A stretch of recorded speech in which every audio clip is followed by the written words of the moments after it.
Welcome to Rajendra Tandon videos. I take up 5 more shlokas of Vairagyashatakam written by Bhartrihari, a king of Ujjain in central India around the beginning of the millennium of Christ. He occupies a prominent place among the ancient poets of Sanskrit literature. He belonged to the eminent tradition of Valmiki, Vyas and Kalidas. His output was not very large, but it had a brilliant quality of thought and imagination. He wrote prose as well as verse as it pleased him, but all his writing is pithy, compact and original in imagery. There is a remarkable depth in his thinking on subjects as diverse as polity in a civilized society, erotica and total renunciation. He had an admirably sharp and penetrating wit.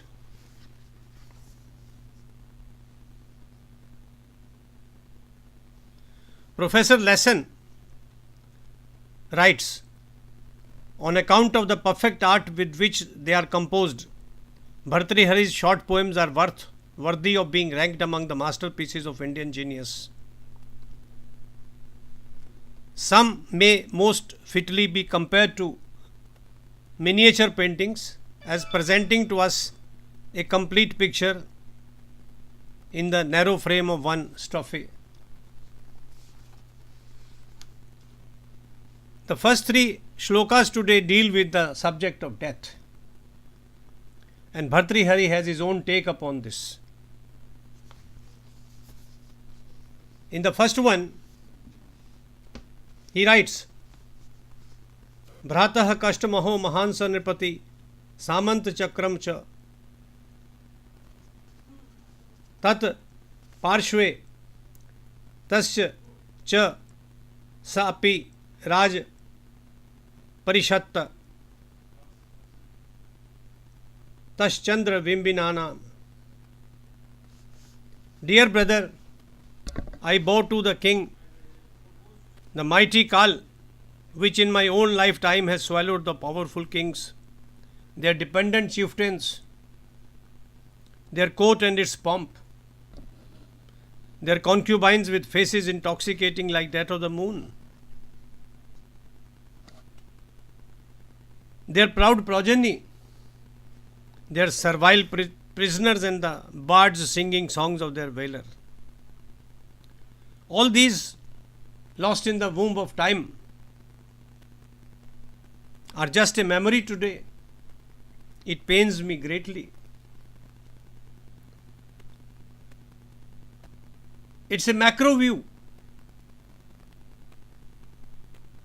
broad view of how the passage of time, the angel of death, is supreme.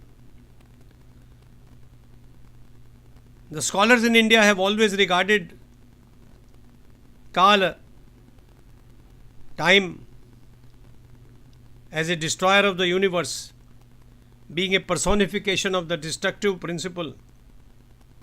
He is known as Yama, the god of death, fate, destiny. The thought is continued in the next stanza 37 of my compilation. Vayam yebhyo jata shir parigatam eva khalute samam yei sambriddha smriti vishayatam tepi gamita idani mete sma prati diva sam asanna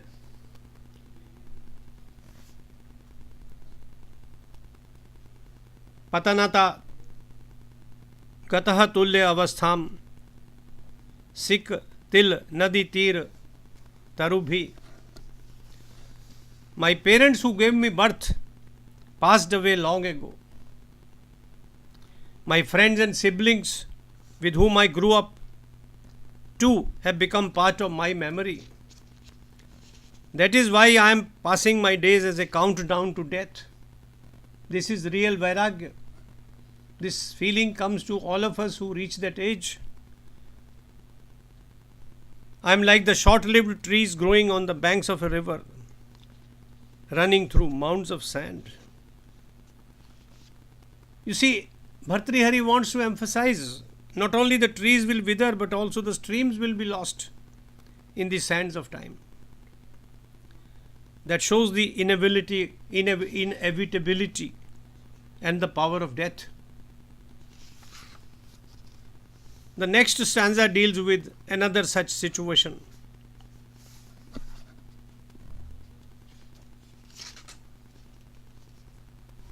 Yatra aneke क्वचिदपि गृहे तत्र तिष्ठत एको यत्रा अपि एक तदनु बहवः तत्र चान्ते न cheque इत्थं च मय Rajni दिवसौ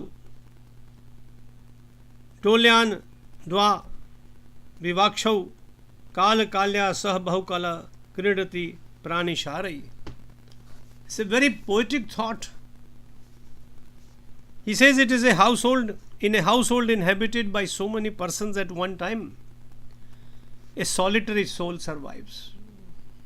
This is a very frequent phenomenon. Large Havelis have only one person to live. In another, says Bhartrihari, where a person lived by himself, now there is none. Thus the multifaceted Kal, along with its darling Kali, the female principle of time, of death, a goddess who destroyed evil demons and stands on their dead bodies and wears a garland of skulls. Kal and Kali are playing a game of dice wherein the human beings are the dice and the day and the night are overlaid dice boards. It's a beautiful image, eye-catching, but so real.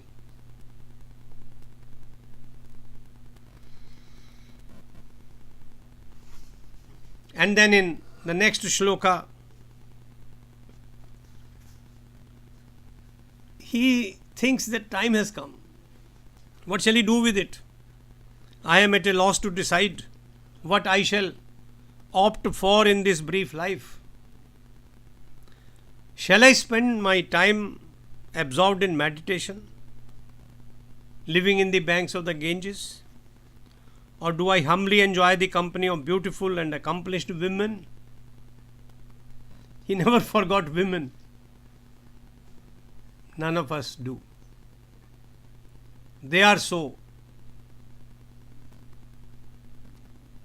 eye-catching, they can absorb all of our energies and attention. So Bhartrihari says, do I humbly enjoy the company of beautiful and accomplished women? He has added accomplishment. Or still otherwise, do I spend my years submerged in the study of varied and great poetry contained in the Shastras? He has not forgotten that he is a literary man. And he is fond of the great poetry contained in Mahabharata, earlier in Ramayana, or in Vedas and the Upanishads. The Shloka 40 deals with again spending time worshipping Shiva in a lonely place, in a solitary place. Ahauva hareva balvati ripauva suhrideva manauva loshteva kusum shaineva drishadeva trineva straineva mama samdrisho yantu divasaha sada punye aranye shiv shiveti prajapataha. Bhartrihari desires to lead a life of equanimity and spend the rest of his days chanting the name of Lord Shiva, living somewhere in a holy jungle. He desires to look with indifference and detachment upon everything and everyone. And here are some of the things he has listed in this shloka. whether it is a serpent or a precious necklace, a deadly enemy or a powerful friend, a mass of steel or a precious jewel, a bed of rocks or a sheet of flowers to lie upon, a leaf of grass or a group of charming women. You see, mind you, in all the five situations, contrast is presented. Serpent or a necklace, enemy or a friend, sheet of flowers to lie upon or bed of rocks, a leaf of grass or a group of charming women. He wants to look at it all this with detachment, indifference, and lead a life of equanimity, anasakti. But chanting the name of Lord Shiva, that is worshipping God. These are very interesting thoughts. In my humble view, these are practical thoughts. After enjoying all our life for years together, whatever life offers to us, food, clothing, friendships, let us ultimately turn to God for bliss by renunciation, by thinking of God, by chanting God's name, and by doing good to others. The last one is very important. Thank you for listening to me. I shall be coming with 5 more shlokas in the next video. Bye bye for the time being.